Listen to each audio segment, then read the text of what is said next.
Olá, meu nome é Érico do Nascimento Sá, sou aluno do Instituto Federal do Sertão Pernambucano, campus Ouricuri, e estudo na turma de Edificações 2018.1 tarde. Hoje, na matéria de Mecânica dos Solos 2, pelo professor Juscelino Alves Henriques, irei apresentar um pouco falando sobre o círculo de Mohr. Então, em poucas palavras, o círculo de Mohr é uma forma gráfica de resolver um estado de tensões. E ainda, também podemos dizer que o círculo de Mohr é um método gráfico bidimensional representativo da lei de transformação do tensor tensão de Cauchy. Para o funcionamento ou uso do círculo de Mohr, é necessário que cada plano seja representado por um ponto de um sistema de coordenadas, como é mostrado aí nas figuras. Então, como vocês podem perceber aí, os planos de tensões principais na primeira figura são representados por pontos que se encontram no eixo da tensão, já que neles a tensão de cisalhamento é igual a zero.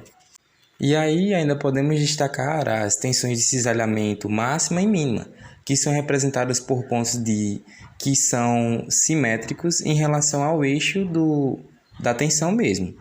E lembrar que nestes planos ocorre a mesma tensão normal e que as tensões de cisalhamento são iguais e de sinais opostos.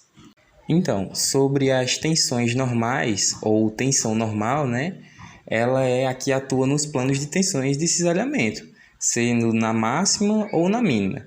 E ela é igual à medida da média aritmética das tensões principais. E sobre os planos perpendiculares entre si, eles são representados por pontos que a mesma distância do eixo da tensão, porém em lados opostos. E aí a gente vai notar que a tensão normal média dos planos é igual à tensão média das tensões principais.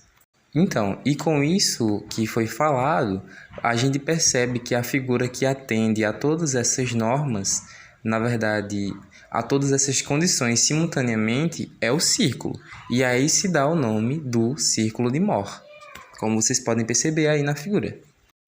E aí a gente vê que é possível traçar o círculo de Mohr para qualquer estado duplo. Só que para isso é necessário observar algumas situações a respeito de planos perpendiculares entre si, que são, na verdade, representados por pontos diretamente opostos. E aí também temos o círculo, na verdade, o centro do círculo de Mohr, que se encontra no próprio eixo da tensão.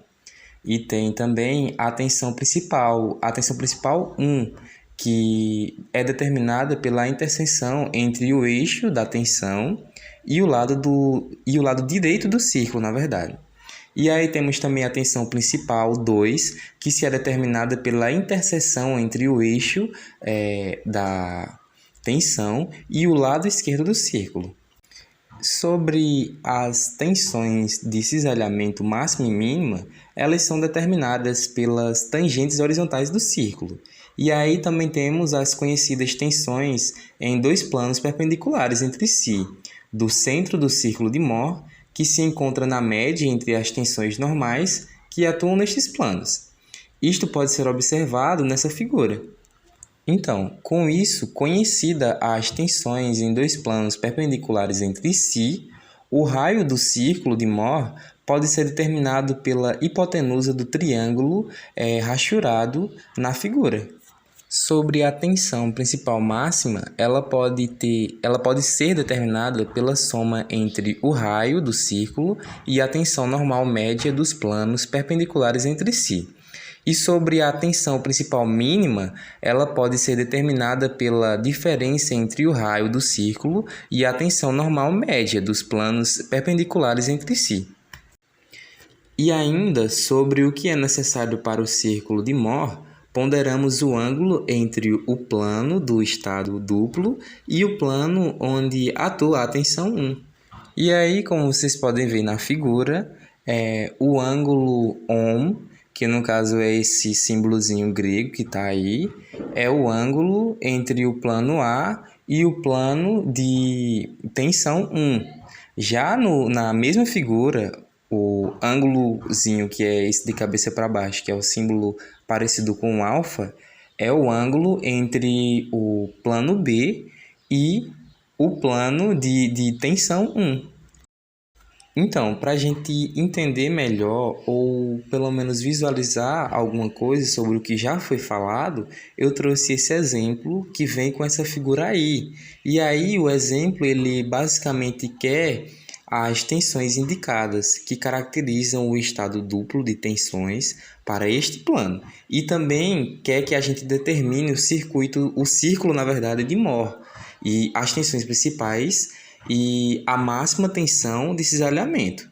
E aí você vê que tem uma forcinha na frente dele de 80 MPa que empurra ele, enquanto ele recebe outras duas forças de 40 MPa fazendo o sentido contrário aos 80 MPa e os 60 MPa em sentido perpendicular aos eixos que correspondem ao 40 e ao 80.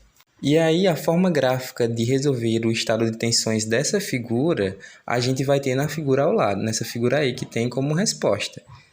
E aí, a gente vai pegar os valores respectivos da questãozinha, que no caso são os 80 MPa, 60 MPa e 40 MPa, e posicionar eles dentro do círculo de Mohr, para assim a gente conseguir visualizar melhor o que a gente tem que fazer. E aí, depois disso, a gente vai encontrar os outros valores. E aí, os outros valores você pode destacar na questão, fazendo também, como eu já havia falado, pela hipotenusa do triângulo, que aí você vai formar dentro do círculo, ou simplesmente o diâmetro do círculo. E aí você encontra também as outras deformidades e constantes que, enfim, se aplicam ao círculo, que no caso seria a alturazinha e a essas lateraisinhas aí. Então, pessoal, é isso. Logo mais eu vou passar para vocês um link do canal da Engenharia da Resistência, falando melhor sobre e explicando de fato como funciona e calculando o círculo de Mohr. Então é isso. Muito obrigado por ter me escutado e ter prestado atenção até aqui.